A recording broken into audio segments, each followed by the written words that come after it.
Welcome, first of all, to The Power of Love. So, we're going to talk a little bit today about how you can use Fictionary to work on your romance.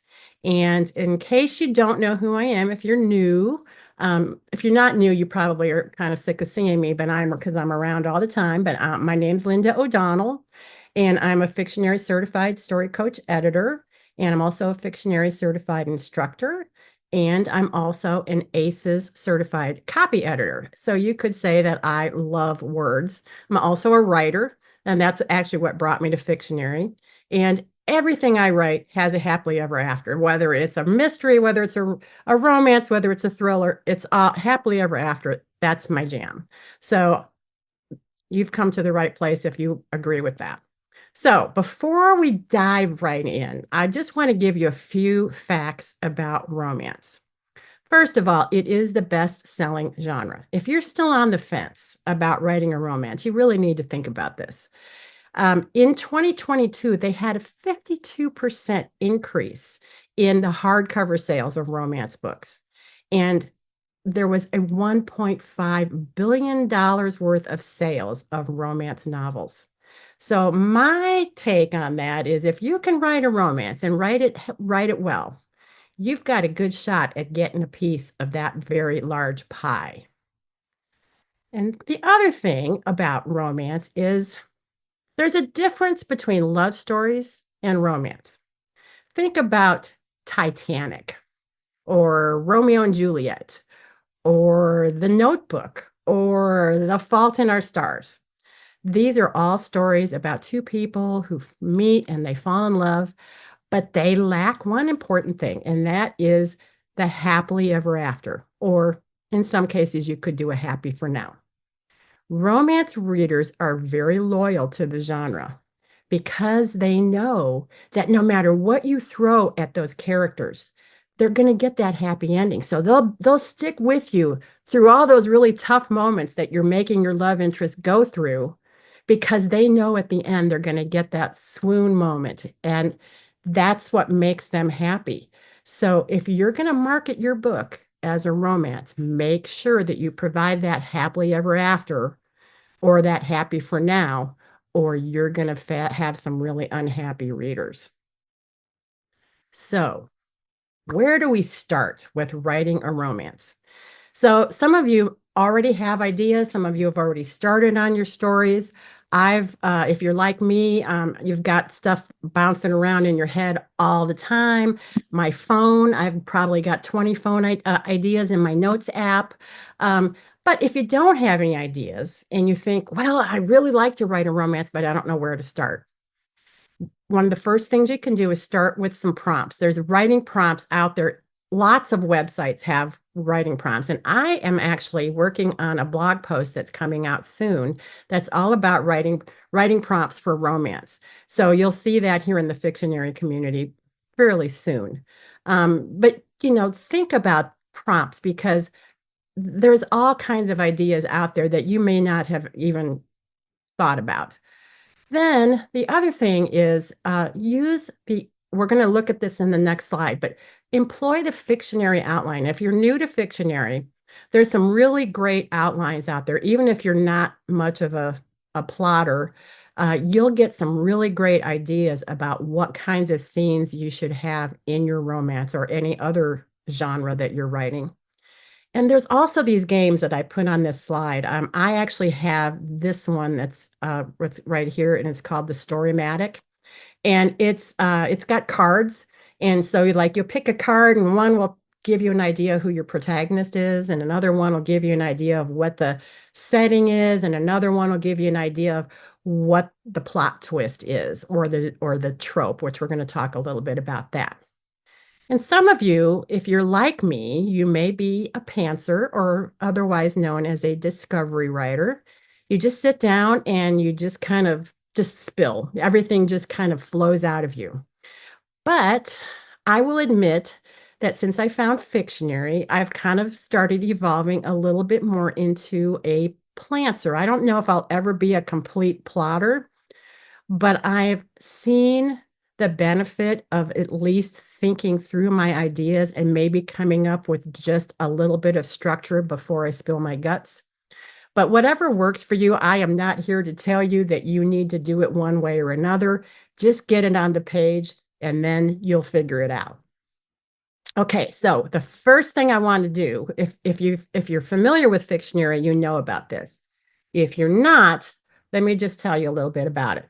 You go into Fictionary, and I'm not going to give you a real in-depth look at Fictionary per se, but this is what it looks like when you log in. And if I want to start a new story, I just come over here and I say, outline and write a novel. And you see, I've got some choices here. Well, I'm clicking on romance because that's what we're talking about this evening. And I'm just going to say test romance. And what this gives us is a great, oh, see, it even says it recognizes my name, which is great. Okay, so now all of the scenes that you need for the core required scenes for your romance are here. So for instance, inciting incident is the meet cute, and we're going to talk about this in the next slide. You're like, well, what the heck is that? If you go over here into the notes, Christina has laid out what everything should be for this scene. And there should be a lead up to this scene. Well, what is that? She's saying that this is the last moment before the love interests meet. So this is that she gives you all the information that you need. All of these scenes are basically the core scenes that you need to write your romance. And you're going to have a lot more scenes than this, but these are just the minimum required scenes that you need. And if you are having trouble with coming up with any ideas, I highly recommend that you go into Fictionary and look at this outline and then just click on the notes. If you are unsure what a scene should be, it has all the information about what you should put into that scene, and make sure that you have those scenes in your story. Let's take a quick look at what the recommended story arc is for a romance. So, if you are familiar with story structure at all, you'll know that the inciting incident, which happens somewhere up until the 15% mark of your story, is the place. It's a point in time where the protagonist's world gets shaken up, and nothing is going to ever be the same. Well, in a romance, this is called the meet cute. This is where our love interests are meeting for the first time. Or maybe they're meeting again after a long absence. Maybe they knew each other in high school and it's been 10 years and they're seeing each other again. But sparks are flying in this scene. Then we get to what we call plot point one.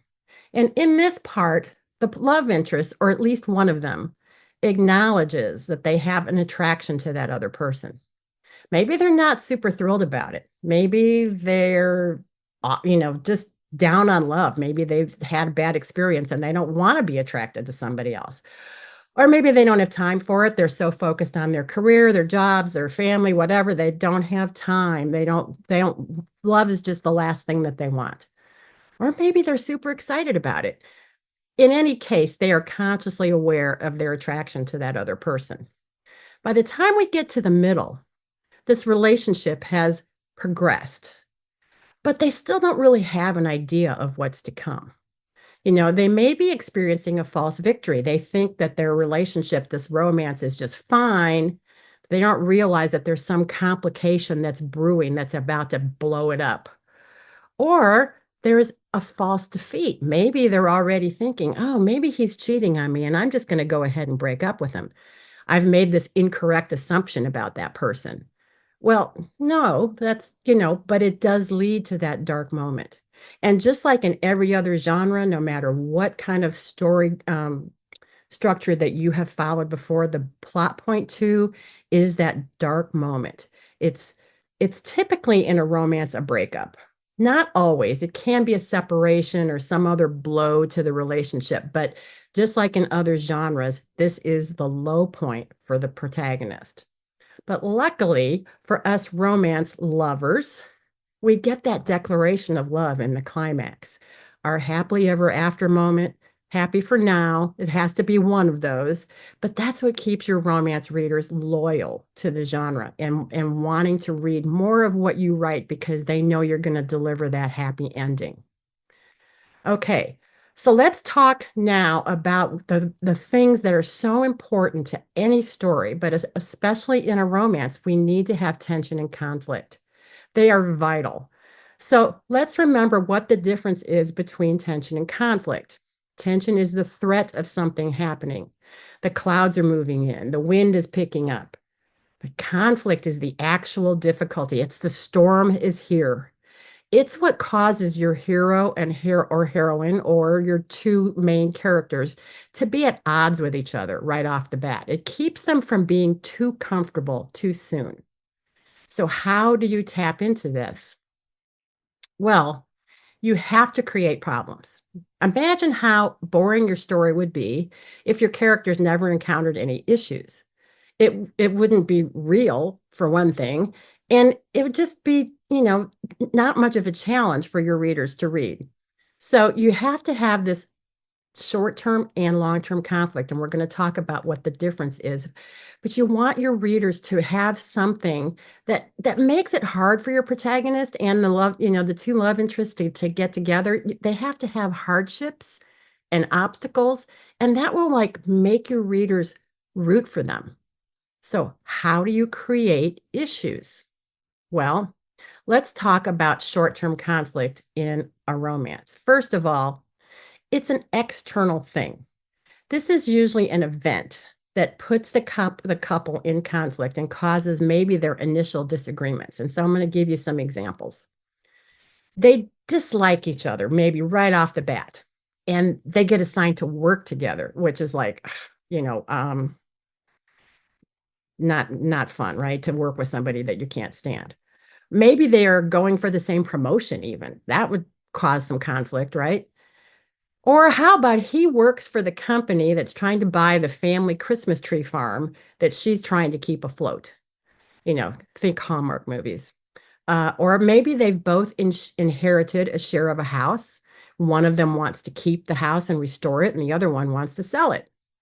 Or maybe they are both new to town and they both need a place to live, and there's only one apartment left in the entire town. So these are external conflicts that cause them to have, disagreements. And these are usually things that put them at odds. Now, you can have them have different problems, but you want to try and make them related. Let's say that maybe she's inherited a business, but she doesn't have the know-how on how to run it. He has the expertise to run it, but he doesn't have the money to buy it. So he resents her because she's got the money for the company, and she resents him because he knows how to run it. So they each have a problem, but coming together to solve that problem and interacting with them, causes some conflict at the beginning, but eventually it puts them together so that they can work out their issues as they move forward, just like we see in most romances. Okay, so let's talk about long-term conflict. Long-term conflict in a romance typically involves character flaws. It's something that's within the protagonist. They believe some lie about themselves. They're not good enough, or they're just, they're not worthy. Let's think about, what about if you had like the hero or the male love interest is offered a job in another city, and the female is like, oh, what do I do? Am I good enough to go with him? No, I'm not good enough. Oh, or I'll give up my job, and my job, I will never find another job. She doesn't believe in herself enough to want to do that. Or maybe he wants to have a baby. She doesn't want to have a baby because she had these terrible parents. She doesn't want to repeat the pattern. Or how about if she grew up in poverty because her father was a gambler, and then the love interest runs a casino. I mean, those are things that are going to cause internal conflict. They're all about emotions that get drummed up, and you have to look for things that are going to have the potential to have that complexity and that involvement of, you know, emotions throughout your story. And you want to have something that's related to their past, to wounds that they have, and I know this sounds terrible, but you wanna make it sound like it's just impossible for them to have a happy ending together. It might not emerge until later in the story, but you still have to ask yourself, "What can I do to really make it hard for these 2 people to get together?" Just make them completely wrong for each other. But then you also have to kind of think in the back of your mind, how are they going to overcome it? You can saddle them with issues that just seem completely insurmountable and keep them in conflict until their love for each other overcomes those obstacles. They find a way to either compromise or their love is just so strong that they're able to conquer these things. But you have to make it sound like, wow, the reader's going to go, man, I don't see how these two are ever going to make it, right? So that's the difference between the short-term and the long-term conflict. So where do you get these things? The first thing is consider backstory. Now, what kind of people are your characters? You're going to give them issues. You know, maybe the issue that you give to one of them would be something really devastating for one of them, and it might mean nothing to the other. Maybe they have a past experience that makes them terrified of being in a stopped elevator, or they get a panic attack when they're in a huge shopping mall, or they have a meltdown when they're stuck in a traffic jam. Maybe they're determined to get that promotion in order to prove their worthiness to their overbearing father. You know their backstory, and you can build in all kinds of potential problems based on the past that you give them and those wounds that we were talking about. Does your character have a history with past relationships that makes them distrustful? Or maybe they have no history at all, and that makes them scared to get involved with anyone. Or maybe they were impacted by their parents' divorce. Or what if one of your characters has everybody that they've ever loved has died?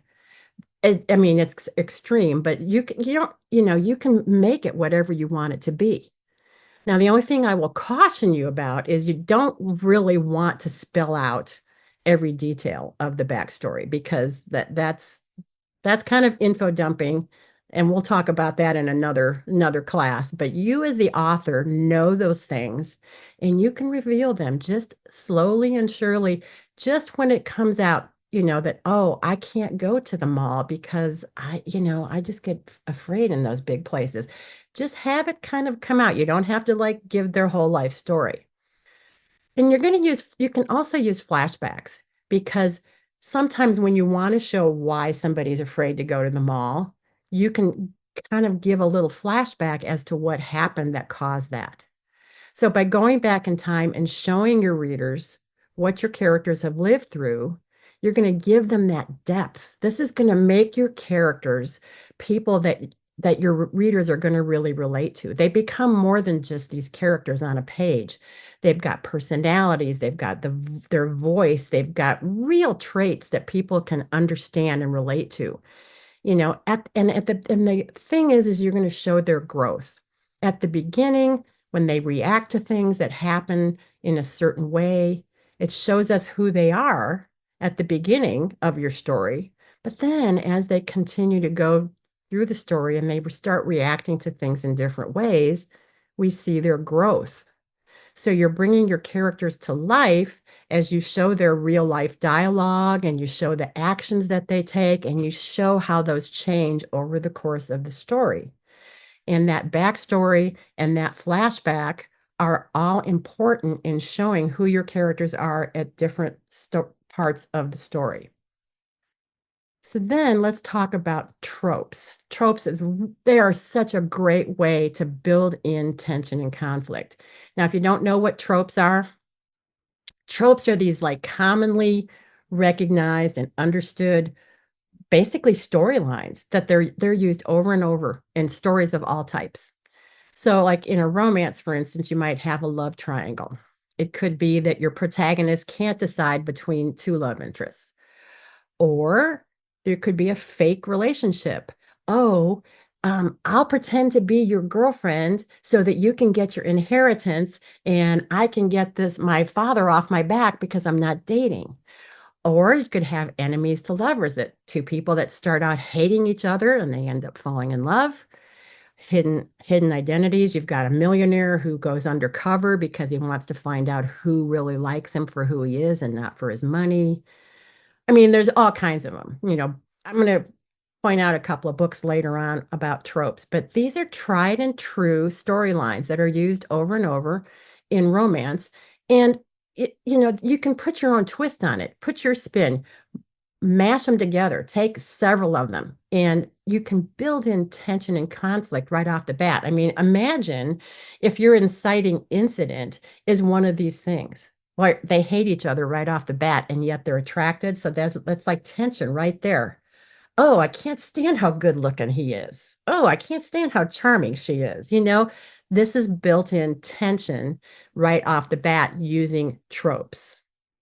So then you may not have considered using your secondary characters to generate tension and conflict. But think about this. Maybe your protagonist has an ex who's causing grief by interfering in the relationship. Maybe the female has this ex and the ex is like making it seem like he's still in the picture. And so the new love interest is going, well, wait a minute, am I competing? Is she really available? There's tension right there. Or what if the protagonist has a boss who's threatening her job if she doesn't stay late and work and skip that trip home to help out and save that family Christmas tree farm? These are all different ways that you can use your secondary characters to impact what's going on in the story. And you can also use your characters, your secondary characters, to show more about your primary characters. If they've got that best friend, make them more than just somebody to talk to. I think the first time when I first started writing, my secondary characters were like flat because they were all about, oh, what's going on with your romance? And they would talk about that. And then they would go away and then they would come back again when I needed them to have somebody to talk to. You want them to have their own like personalities and their own voice, and maybe they cause some problems. What if they meddle? Like, what if you've got like a mother who wants her son to marry her rich friend's daughter? And so she's meddling in the relationship. Or what if your best friend is jealous of your relationship with the love interest? What if they are causing like, little subtle problems like, oh, I forgot to give you the message that they called, or I forgot to tell you that she's allergic to garlic. They can be doing little things that can introduce tension and conflict in different ways and also give them more life in your story. Now, because we're all here in Fictionary, we know that setting elements are super important. But did you realize that setting can really be used to create tension or conflict in your story? Because you can use them to throw complications at your characters. Let's say that you've got the male love interest is on his way to their first date and his car battery dies. And he's charging his phone with the car battery. Now he can't charge the phone, so he can't call her and tell her, oh, my car died. And oh, by the way, I don't have a phone. I can't call. And so now she thinks that he's stood her up. And maybe she's got trust issues, and this just kind of piles up all the tension and conflict right there. What about he's on his way to a job interview and she bumps into him with her tray of pizza and spills it all over him? uh, that could cause some conflict, right? Or maybe when she brushes it, when she bumps into him, her lipstick brushes against his collar, and maybe that causes issues with his boss or his soon-to-be ex, or, of course, we know that the soon-to-be ex is wrong for him, but this is still causing that kind of blowing up of conflict. And then, of course, I love the weather. And if you weather is really great for, kind of reflecting the mood of a scene, but you can use it to throw a real wrench in the works. Maybe your two characters are sitting at a football game and they're about to kiss for the first time, but the skies open up and they get drenched. Or, of course, you can use the ever popular blizzard to keep your lovebirds either stuck together or forced apart. Maybe they're at the airport and a storm shuts it down and cancels all the flights, and they're going to fight over the last rental car. So use the objects, use the senses to create lots of tension and conflict and show us really more about your characters too, because how they react to things really shows us more about them, especially as we go through the story. Our CEO, the incomparable Christina Stanley, has written several books along with Lucy Cook. Right now, we've got Secrets to Editing Success, which, if you do not have this book, you absolutely need it. I can't recommend it enough. And if you have it and you haven't reviewed it yet, please go out and review it. Even if all you just do is give the stars, it gives a lot of recognition. The next one was Secrets to Outlining a Novel, and if you are not an outliner, I still recommend that you read it. It's a great book for getting ideas on just story ideas that you didn't even know that you had in you. And then the Secrets to Writing a Series, you might have just a standalone novel that you could turn into a series. And then I am super proud to announce that Christina and I are going to be writing in the coming year Secrets to Writing and Editing a Romance. And with the fantasy book is coming out, I believe, the first of the year. And then she's also writing one with Lisa Taylor on Secrets to Writing and Editing a Mystery. So pretty much anything that you need from Fictionary, you can find it. And coupled with the Fictionary Live classes, which we, have 6 weeks on editing, on revising, on lots of different aspects of writing and editing. There's there's so much here in the Fictionary community. Um, these are two of the books that I recommend on tropes. These are both the external and internal tropes. And this Cindy Dees has actually quite a few other trope books, not just on romance.